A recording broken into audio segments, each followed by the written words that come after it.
I got a confession to make.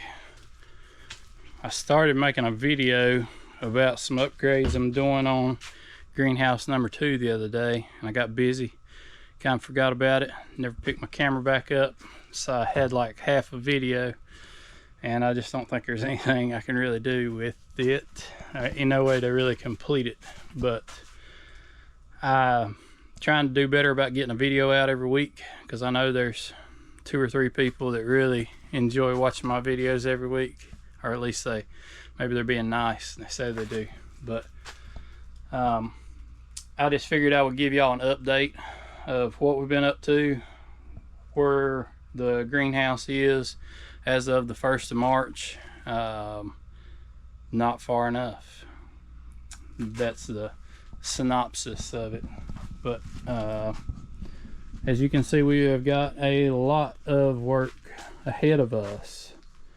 All of these are plug trays. Everything on this end is plug trays that we've started from seed. 392s, 392 cells in a tray. Well, I take that back. Some of them are 288s. I made a 288 cell plate for my planter because we ran out of 392s. So a lot of these seed plugs are really looking nice, got good roots on them. That is broccoli, I believe, right there. Whole lot of cold crops to be transplanted yet. That's what some of this is. Some carrots. I know that seems kind of silly to start them in a plug tray, but you start them in a plug tray, they'll grow faster in the greenhouse, and when you stick them out in the field, you know you're going to end up with a plant there. Got some cucumbers, squash that are going in the high tunnel. Ooh. And everything down on this direction are 392s and 512s that we bought in.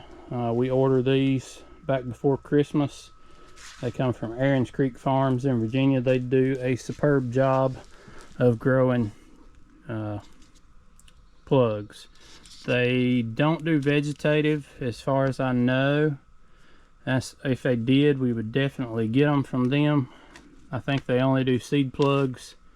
Vegetative plugs are plants that are started from cuttings. I think I mentioned that before.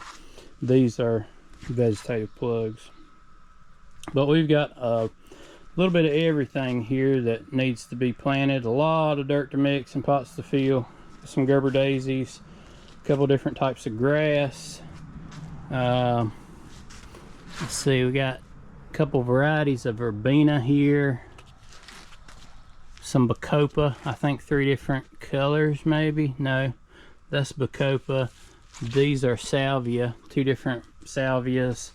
A lot of easy wave petunias, sun patience, and dragon wing begonias. Coleus, we just transplanted some coleus today. It was a little smaller than I would have liked for it to have been to transplant it, but I think it'll make it. Big thing with coleus is that I have found is it does not like wet feet. If you keep it too wet, it will die. And seed coleus doesn't like to be in the sun a whole lot. It's fine in this greenhouse. This end of this greenhouse gets some afternoon shade, so this end of this greenhouse is perfect for growing coleus. Our ivy, I think I may have mentioned in a recent video how bad it looked when it came in and we first got it transplanted.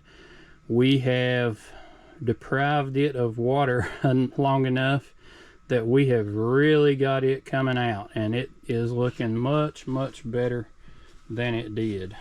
The creeping Jenny and the Ipomoea, the decorative sweet potatoes, and the petunias that we transplanted have all really kind of came to life since they've been gotten out of the plug trays.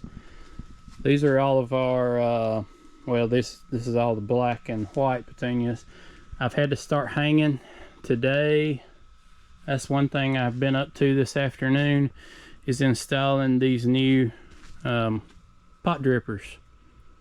And I think everybody that works here in the spring is going to be excited about not having to water pots by hand anymore. They've just got a pressure regulator up there that gets them all the same, so they all start flowing at the same time, and so they don't drip. And this is just a weight, and they can be shut off. This is a Netafim dripper. You just snap them up like that to turn them off as you sell them, so that's kind of handy. We brought in some geraniums. We were talking about growing our own geraniums this year, but we just had so much on our plate we didn't think it was a good idea to bite off anymore. These are some 4-inch geraniums that we went ahead and brought in to go into big, like 18-inch planters. Got some more dragonwing begonias back there, I believe. And then we get down here into cold crops that are going into our fields and to be for sale. So everything in a 392 with all the tags in it is for sale, and all the stuff with the single tags is going into the field probably sometime early this week. We've got more to do than we can shake a stick at right now. We got some peppers coming along. These peppers right here specifically are going in our high tunnel. Several different varieties that we always try to do of banana, jalapeno, and bell. I'm gonna try to grow peppers for most of the season in our high tunnel this year, because we keeping them in there out of the weather. I think we can grow some more colored peppers, which we get a premium for, and we've got the space to do it. And I'm not here to manage a crop of tomatoes in a high tunnel full-time yet, so we thought a good use of the space would be to plant our summer pepper crop in there and just plan on trying to keep those going for most of the summer, because pepper will keep on producing. Disease is usually the limiting factor on those. We have got some tomatoes here, 2 different stages, bunch of different varieties. These are going to go in probably 6.5-inch pots, these younger ones here, and then the bigger ones down here are going to go in the grow bags. If you've been watching since last year, you'll find some videos where we had some grow bags of tomatoes that were about yay big, and we do pretty well with those. Those seem to be really popular. People always want to be the first one to have a tomato, and those grow bag tomatoes will have small fruit on them typically by the time we open in mid to late April.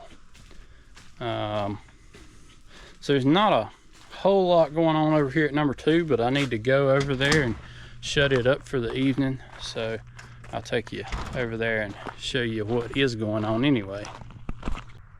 All right, well this greenhouse is kind of a train wreck, but we got a lot going on over here. This is, I think all of this is ornamental, like flowering kale, stuff that you've probably seen before. It's purple and usually have a green center or vice versa. So we've got some 4.5-inch pots of those, and we have got, I think, about 100 or so Easy Way petunias transplanted so far. The boys have been working on filling pots wide open, and I am in the process of getting started, getting our air circulation fans put up, getting this thing wired. That's why I've got junk everywhere, and we just recently got our heater hung in here, and I got it all plumbed up yesterday as far as the exhaust, and the propane people are supposed to be here tomorrow to put the propane lines in for me. I did that one time myself, and I didn't save any money by doing it myself, maybe $100, and it was a lot of aggravation and a lot of my time. So I decided I would not be doing that again. I will let them contend with that. But finally got our electricity here, and part of getting this thing wired up, I've got this Advancing Alternatives controller, just like the one in the other greenhouse. It's a complete environmental controller.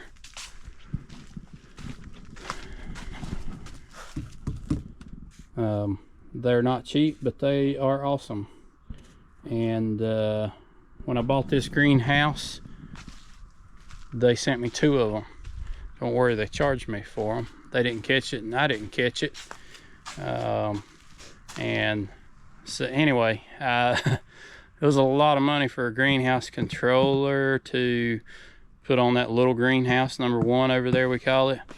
But now that I've started using it, I love it, and I'll probably put one on all of these greenhouses at some point as we kind of grow into automating them from cold frames to full-fledged greenhouses.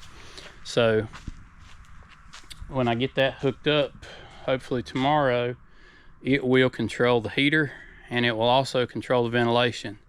Initially, we had planned to put, well, you see there's a big fan back there, and we got shutters and stuff.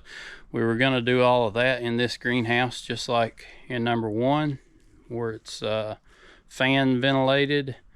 But recently went and visited a greenhouse up in the mountains, and they had, it was a this was, I would guess it to be 5 acres under plastic, and there was not a fan in there other than air circulation. They were entirely ventilated by roof vents and curtains. So, and it was very nice in there. Beautiful sunny day. It could have been 120 degrees in there by the nature of the greenhouse, but it was really nice. So that really got my wheels turning, and I don't know why I didn't think of this earlier, but we really don't need fans to ventilate this thing, because we've got the roof vent and we've got side curtains. So you can see this motor right here on this roof vent comes down to the cord. So it will operate all these motors, and I'll show you. I just got these put on yesterday. There's motors on our side curtains now, and all 3 of these motors are operated by that greenhouse environmental controller I showed you. So this is what the motor setup on the side curtain looks like, and it just runs off of 24 volts. It's geared down really low, runs really slow, and same deal with the roof vent. So we're going to get all this hooked up, and hopefully within the next couple of days we'll have the heat running and the ventilation working. And I've got to figure out something to do on these big doors on this end walls, the end walls. I think I'm going to semi-permanently close this back one up after the propane guys get done. Just put a board across and wiggle wire, and put a piece of plastic on it. The front, I'm thinking about making it roll up and down, but because it would be really nice to be able to drive a golf cart in here full of plants, or come get loads of plants and take to the retail side. So anyhow, if I can get this battery off this drill, I'm going to show you how these curtains work. Alright, I guessed right. Normally I guess wrong the first time. So this is a 24, these motors are 24 volt. You can run them off of just for temporary use, like what I'm doing here. You can run them off of like a 12 volt car battery. But 20 volts works pretty good too. And you can see they're definitely not speed demons, but they don't need to be.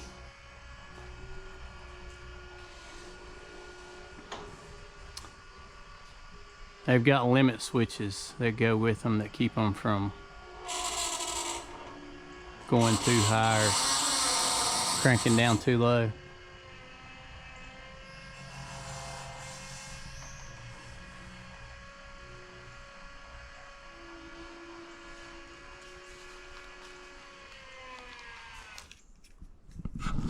I believe she sealed up.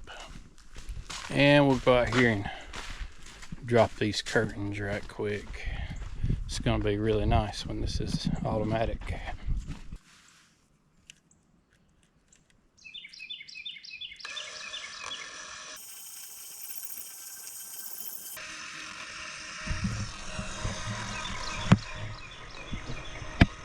Same deal, extra slow.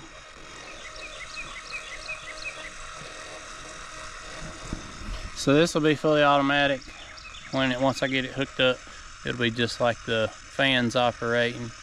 Not really sure the programming. I'm gonna have to read up in the manual, but I think you can program it to where they don't automatically go to the top or wide open. You can program it based on the temperature so that they'll kind of crack open, and then as it warms they will open more. I have to go through the settings and get it all figured out, but